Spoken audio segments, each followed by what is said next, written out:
Hi friends, எல்லோரும் என்ன பண்ணுறீங்க? இன்றைக்கி நம்ம சப்பாத்தியோட தொட்டுக்க குருமா பார்க்கலாம். தேவையான இன்க்ரீடியன்ஸு வெங்காயம், தக்காளி, கேரட்டு, பீன்ஸு, உருளைக்கிழங்கு போட்டுக்கலாம். அடுத்து பச்சை பட்டாணி, ஒரு மிக்சியில் பூண்டு, இஞ்சி, பட்டை, லவங்கம், கிராம்பு, ஏலக்காய், அப்புறம் பெருஞ்சீரகம் அதெல்லாம் போட்டு லைட்டாக பேஸ்ட் மாதிரி அரைச்சிக்கோங்க ஃப்ரெண்ட்ஸ். நெக்ஸ்ட்டு நம்ம கடாயில் எண்ணெய் ஊற்றி பட்டை, லவங்கம், அடுத்து கறிவேப்பிலை போட்டுக்கோங்க. வெங்காயம், தக்காளி நம்ம நறுக்கி வச்ச வெங்காயம், தக்காளி நல்லா போட்டு வதக்கிடுங்க. அடுத்து இப்போவே உப்பு போட்டுருங்க, ஏன்னா அப்போ தான் நம்மளுக்கு கிரேவி மாதிரி ஆகும், சீக்கிரமாக வேகும்.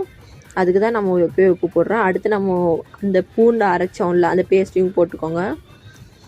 போட்டு நல்லா வதக்கிக்கோங்க. அதை பச்சை வாசனை போகணும், அது வரைக்கும் நல்லா நம்ம வதக்கணும். அடுத்து மிளகாத்தூள் போட்டுக்கோங்க. உங்களுக்கு எவ்வளோ காரம் வேணுமோ அவ்வளோ போட்டுக்கோங்க. நாங்கள் 4 ஸ்பூன், அதாவது காரம் நாங்கள் எப்போவுமே கம்மியாக சாப்பிட்றதுனால 4 ஸ்பூன் போட்டுக்கிறோம். உங்களுக்கு தேவைன்னா 1 ஸ்பூன் எக்ஸ்ட்ரா போட்டுக்கோங்க.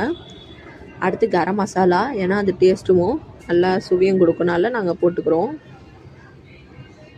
அடுத்து நம்ம சோயா பீன்ஸு, பச்சை பட்டாணி, அப்புறம் நம்ம இது பண்ண கேரட்டு, பீன்ஸு, உருளைக்கிழங்கு இது எல்லாத்தையும் நம்ம போட்டு நல்லா வதக்கிக்கலாம். அடுத்து